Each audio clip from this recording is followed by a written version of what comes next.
सब सुनने वालों को मेरा सादर प्रणाम।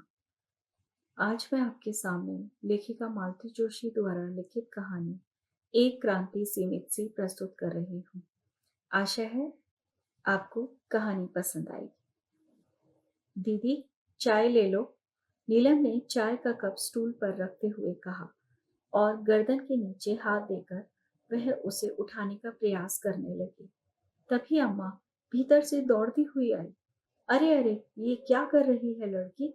क्यों? क्या हुआ? दोनों ही बहनें चौंक पड़ी। अरे, आज तीजा है ना, और तू सुबह सुबह उसे चाय पिला रही है। वो तो अच्छा हुआ मैंने सुन लिया। अम्मा अब भी हाँफ रही थी। नहीं तो आज कौन सा अनर्थ हो जाता अम्मा। बस लीक को पीटती चली जाती हो। दीदी की हालत क्या व्रत करने लायक है? क्यों? अरे, हम तो सॉरी में भी निर्जल रहे आए हैं। मजाल है जो एक बूंद पानी भी नीचे उतार लें। तो तुम चाहती हो दीदी भी वही पागलपन करे अम्मा?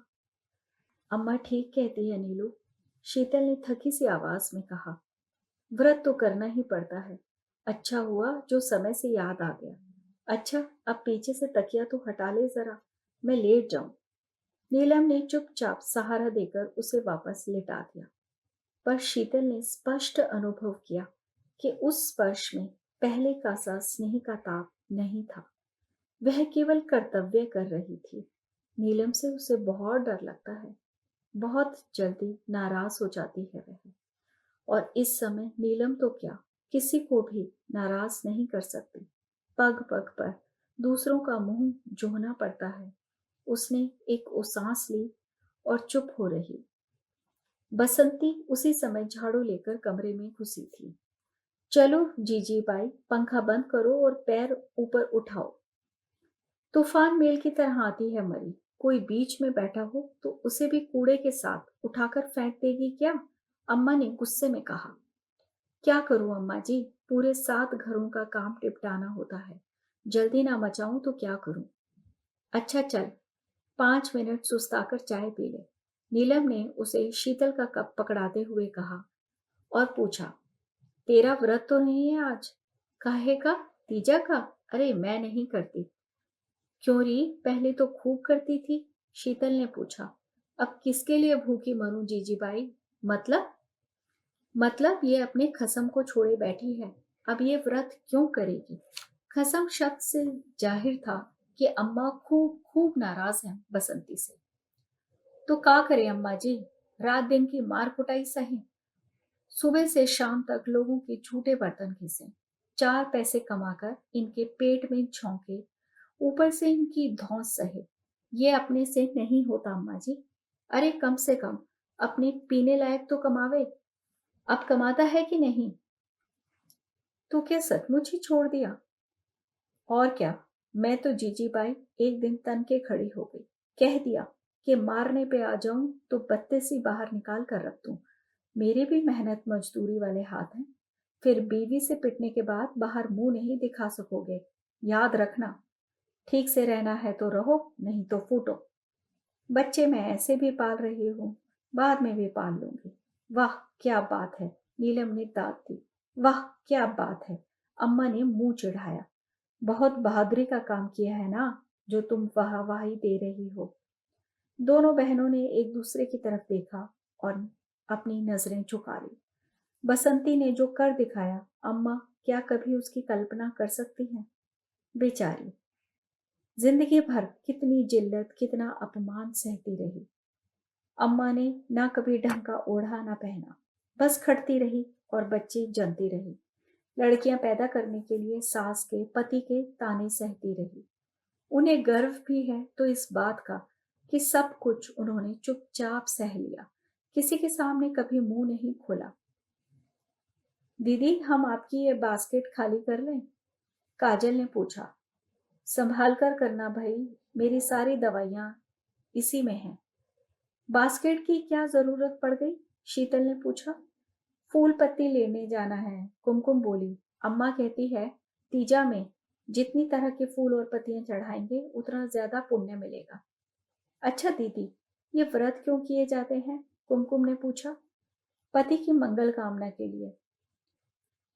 ऐसा भी कोई व्रत होता होगा जो पति पत्नी के लिए करे? काजल ने शंका प्रदर्शित की। कोई नहीं होता, कुमकुम बोली। होता तो क्या जीजा जी नहीं करते? उन्हें क्या दीदी का इस तरह पड़े रहना अच्छा लगता है? जीजा जी व्रत करेंगे। हम्म।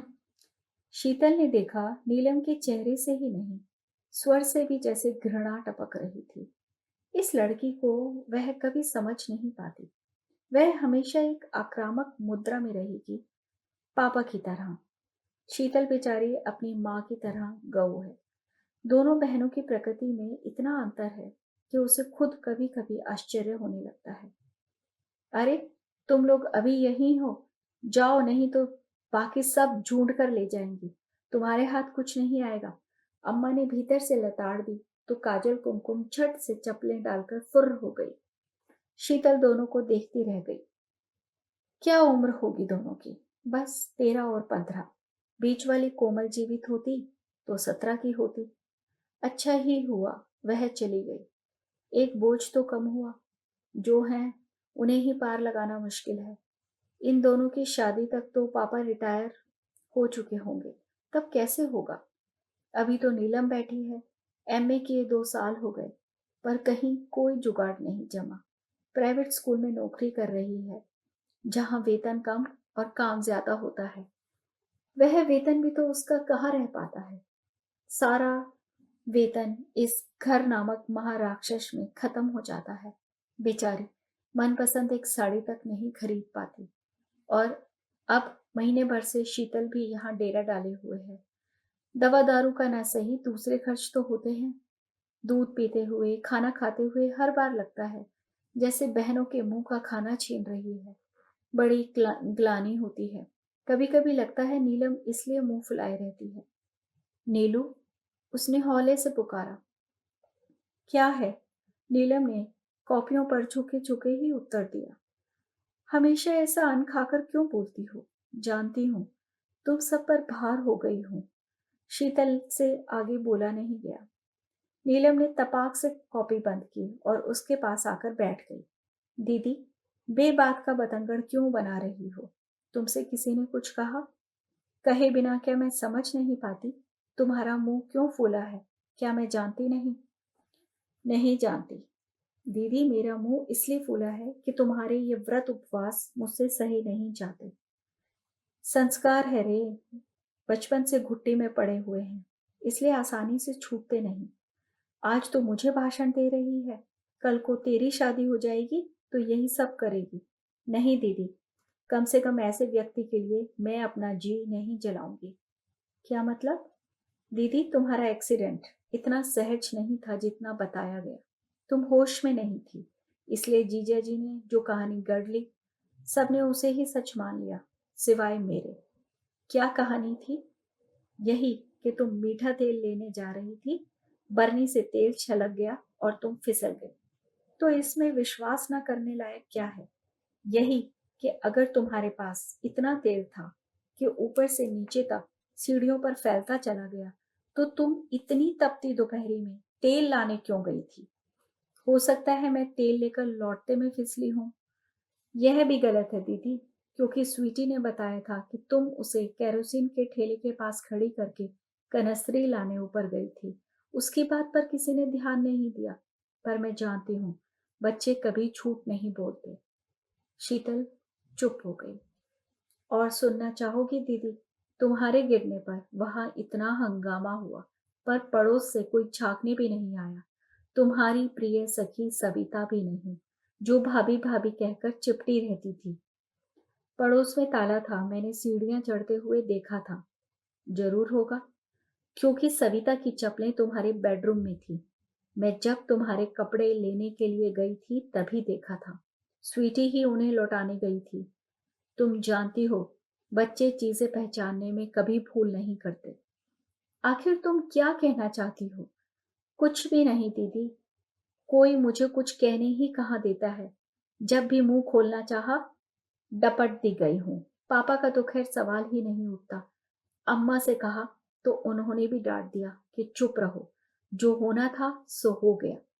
मुझसे लड़ पड़ी कि तुमसे खुफियागिरी करने को किसने कहा था। अब तुम गुस्सा रही हो, मेरा क्या है, मैं चुप हुई जाती हूँ। तुम्हारी जिंदगी है, जैसे चाहे जियो। नीलम अपनी कॉपियां समेटकर बरामदे में चली गई। शीतल उदास हो गई। नाहक ही उसे नाराज कर दिया।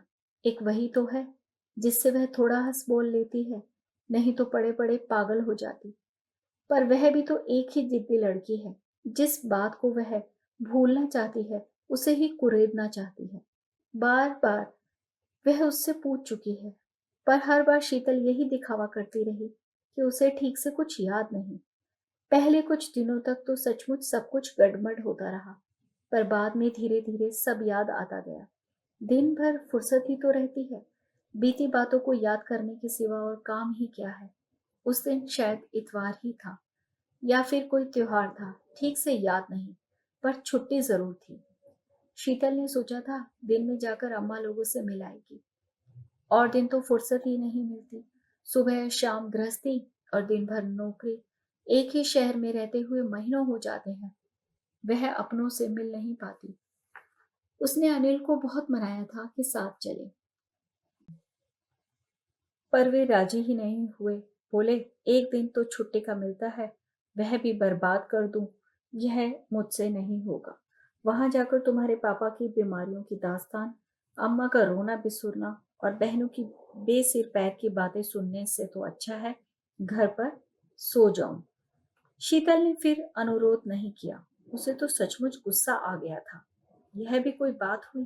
बेचारे पापा दामाद पर जान छिड़कते हैं, अम्मा आंखें बिछाए रहती हैं, बहनें जीजा जी का हर शब्द झेलने के लिए तत्पर खड़ी रहती, और ये कहते मैं वहां बोर होता हूँ। ठीक है, मत जाओ। एक स्कूटर के लालच में मैं निहोरे कर रही थी, अब अपने आप चली जाऊंगी। ताव खाकर वह स्वीटी के साथ अकेले ही चल पड़ी। घर के बाहर पैर देते ही सारा जोश हवा हो गया। धरती तवे की तरह तप रही थी और सूरज आग उगल रहा था। लूहे थपेड़े चल रहे थे सो अलग, पर ऐसे माहौल में भी बस के लिए लंबी क्यों थी। महानगर में छुट्टी के दिन दिन भर कौन घर बैठता है। लगता था सब के सब सैर के लिए सिनेमा के लिए चल पड़े हैं। अकेली वही बेवकूफ नहीं है। क्यों में खड़े खड़े पांव जम गए, पर बस नहीं आई। कितनी बार मन हुआ कि ऑटो कर ले। स्वीटी तो शुरू से ही ठुनक रही थी, पर मेरी हिम्मत नहीं पड़ी। अम्मा के घर तक पूरे 15 रुपए लगते हैं। एक ट्रिप में इतने रुपए फूकना उसके बस का नहीं, और फिर शाम को लौटना भी तो है। अक्सर ऐसा ही होता है। अपने आराम के लिए, अपनी सुविधा के लिए खर्च करते हुए हमेशा उसके हाथ रुक जाते हैं। बाद में कोफ्त भी होती है। इतना संकोच क्यों होता है उसे? आखिर वह भी तो 1,500 रुपये महीना कमाती है। क्या उसका कोई हक नहीं? अनिल तो कभी इतना सोच विचार नहीं करते। मजे से 100 150 दोस्तों की एक बैठक में फूक देते हैं। रात भर शोर शराबा होता रहता है। सुबह सारा समेटते हुए उसे 2 घंटे लग जाते हैं। इतनी चिढ़ आती है, पर वह कुछ कह नहीं सकती। रात भर बैठकर सबके लिए पकोड़े और अंडे तलती रहती है। बस आने को ही थी कि शीतल को मिट्टी के तेल की गाड़ी दिखाई दे गई। आजकल तो इसके भी दर्शन दुर्लभ हो गए हैं। ठेले का रुकना था कि भीड़ छत्ते की तरह उस पर टूट पड़ी। शीतल को भी याद आया कि गैस आखिरी सांसें गिन रही है। 1 महीना और 20 दिन, बस इससे ज्यादा वह कभी चलती ही नहीं। फिर नंबर आने पर 4 या 5 दिन तो लग ही जाते हैं। अनिल से कितनी बार कहा कि एक एक्स्ट्रा सिलेंडर ले लेते हैं, पर वे ध्यान ही नहीं देते। उन्हें क्या फर्क पड़ता है, दोनों वक्त पकी पकाई मिल जाती है। कैसे पकाया है, इससे उन्हें कोई सरोकार नहीं होता। 5 लीटर मिट्टी का तेल ही घर में लाकर रखने को कहती हूँ तो उनकी जान पर आती है। तेल की गाड़ी के पास भी क्यू लग गई थी। 5 साल की स्वीटी को वहीं खड़ा करके वह जल्दी जल्दी घर लौटी। आधा घंटा स्टॉप पर खड़े रहने के बाद धूप में फरलांग भर कर चलकर आई थी। सीढ़ियां चढ़ते चढ़ते पसीने से नहा गई। दरवाजा बंद था। उसने घंटी दबाई। भीतर से कोई आहट नहीं आई, बस एक फुसफुसाहट सी सुनाई दी। उसने दोबारा बटन दबाया। देर से ही सही, पर इस बार दरवाजा खुला। उसे देखते ही अनिल का चेहरा सफेद और फिर शाह पड़ गया। तुम? हाँ, मिट्टी का तेल आया है, सोचा ले लूं, आपको तो फुर्सत ही नहीं। कहते हुए वह भीतर जाने को हुई तो अनिल ने उसे दरवाजे पर ही रोक लिया। यह क्या कर रहे हैं? मिट्टी का तेल तो बहाना है, असल में तुम मेरी जासूसी करने आई हो। कैसी जासूसी? उसकी बात पूरी भी ना हो पाई थी कि भीतर से एक सरसराहट सी उभरी। वॉश बेसिन पर लगे कांच में एक नीला सा आंचल लहरा गया। बरामदे में लगा वह वॉश बेसिन बाहर के दरवाजे से साफ दिखाई देता था। उसका कांच पूरे घर का हवाला देता था। तो इसका मतलब था बेडरूम के दरवाजे पर कोई खड़ा था। भीतर कौन है? उसने पूछा।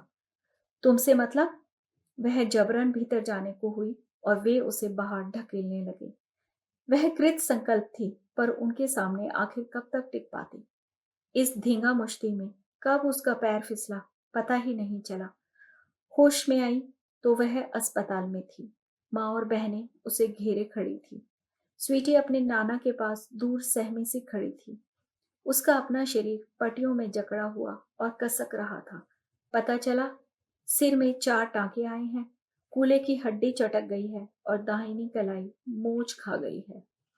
अस्पताल में 1 महीना बिताकर वे लोग उसे घर ले आए और अब भी वह बिल्कुल स्वस्थ नहीं थी। चलना अब भी एक सपना था। उठकर बैठने के लिए भी सहारे की जरूरत पड़ती। बहनें बेचारी दिन रात तीमारदारी में लगी रहती। अनिल तीसरे चौथे दिन आते, आधा पौना घंटा बैठकर चले जाते। उतनी देर में अम्मा पता नहीं क्या क्या बना देती। उन्हें बड़ा तरस आता कि बेचारा लड़का वहां अकेला पड़ा है, होटल में खा रहा है। पता नहीं कितनी बार तो उन्होंने कहा होगा कि बेटा यहाँ आ जाओ। बेचारी अम्मा, उन्हें क्या मालूम बेचारा लड़का वहां बड़े मजे में है। यह राज तो सिर्फ नीलम जानती है, इसलिए तो अपनी जीजा को लिफ्ट नहीं मारती। अनिल शीतल को देखने के बहाने आते हैं, पर सारे समय वह नीलम को मनाते रहते हैं। वह पड़े पड़े यह नाटक देखती है और कुढ़ती है। यह तो आज मालूम हुआ कि नीलम इस खुशामद की, मनोहार की भूखी नहीं है। वह सचमुच उनसे नफरत करने लगी। उसने जो कुछ देखा उसके बाद और हो भी क्या सकता था। और अब एकदम जैसे एक फ्लैश सा चमका। कितनी बेवकूफ थी वह।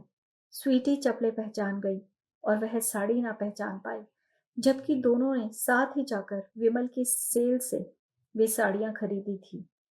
शीतल की गुलाबी थी और सविता की नीली। उस दिन यह ख्याल क्यों नहीं आया? सीढ़ियां चढ़ते हुए उसने साफ देखा था कि सामने वाले दरवाजे पर ताला है। तब यही सोचा था कि मम्मी पापा के साथ सविता भी पिक्चर देखने गई होगी। वह मेरे ही घर में सेंध लगा रही है, इसकी तो कल्पना भी नहीं की थी। Hello everybody. अनिल की सदाबहार आवाज गूंजी और स्वीटी दौड़कर पापा से लिपट गई। काजल कुमकुम दौड़कर जीजाजी के स्वागत के लिए दरवाजे पर पहुंची। अम्मा भी पल्लू से हाथ पोंछती हुई रसोई से बाहर निकल आई। सिर्फ नीलम, जो बरामदे में बैठी थी, उठकर भीतर चली गई। लीजिए अम्मा जी। अपना झोला उतारकर जमीन पर रखते हुए अनिल ने कहा। अरे बेटा, ये इतना सारा क्या उठा लाए? कुछ नहीं अम्मा जी, थोड़े से फल फूल हैं। आज तीजा है ना। आपकी इस पागल बिटिया का भरोसा नहीं, निर्जला ही रह जाएगी, इसलिए भागा भागा आया हूँ। अभी दफ्तर भी जाना है। आपकी छुट्टी नहीं है जीजा जी? अरे कहाँ भाई, ये मध्य प्रदेश की सरकार बड़ी बेरहम है। तीजा की छुट्टी सिर्फ महिलाओं को देती है। ये नहीं जानती कि पुरुषों को इस दिन डबल ड्यूटी करनी होती है, घर की भी और दफ्तर की भी। आपने बेकार तकलीफ की जीजा जी। दीदी तो ये सब लेंगी नहीं। काजल ने कहा। लेंगी कैसे नहीं? देखो भाई, हमारी बात टालोगी तो तुम्हें कोई पुण्य नहीं लगेगा, बताए देते हैं। शीतल कुछ नहीं बोली, सिर्फ उन्हें देखती रही।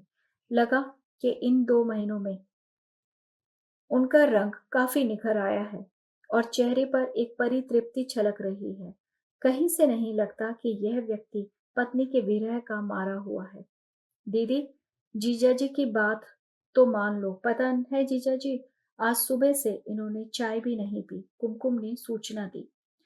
यह तो अच्छी जबरदस्ती है।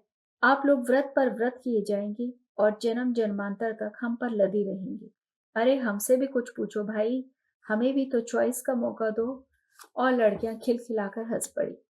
जीजा जी की हर बात पर हंसना जैसे उनका धर्म है। पर शीतल को हंसी नहीं आई। अनिल हर तीज पर, हर व्रत उपवास पर ऐसी ही बातें कहते थे, पर शीतल को कभी बुरा नहीं लगा। पर आज ये बातें जैसे कलेजे को चीरती चली गई। वॉश बेसिन के दर्पण में लहराता नीला आंचल उसकी सहनशीलता को तार तार कर गया। अम्मा ने नीलम को आवाज देकर चाय बनाने के लिए कहा, तो शीतल ने भी फरमाइश कर दी, अम्मा चाय तो हम भी पिएंगे। सुबह से सिर दर्द के मारे फटा जा रहा है। यह हुई ना बात। अनिल ने विजय गर्व से दीप्त होकर सालियों की ओर देखा। अरे भाई, हम कहें और तुम्हारी दीदी ना माने, ये तो हो ही नहीं सकता। नीलम चाय लेकर आई। तब तक काजल ने दीदी को सहारा देकर बिठा दिया। नीलम के हाथ से कप लेते हुए उसने कहा, बिस्किट भी लाई है, एक दो इधर भी देना। बिस्किट? सब जैसे आसमान से गिरे। शीतल, तू पागल हुई है क्या? अम्मा गर्जी। पागलपन की क्या बात है इसमें अम्मा? अब तुम ही सोचो। मेरा व्रत उपवास भी कोई मायने रखता है? ना नहाई, ना धोई, ना पूजा, ना आरती। बिस्तर पर पड़े पड़े भूखे मरने में क्या दुख है? हाथ में बिस्किट की प्लेट लिए नीलम पसोपेश में खड़ी थी। शीतल ने वह प्लेट थाम ली और उसकी आंखों में देखते हुए धीरे से बोली, नीलू, मेरी क्रांति की सीमा बस यहीं तक है। मैं बसंती नहीं बन सकती। धन्यवाद।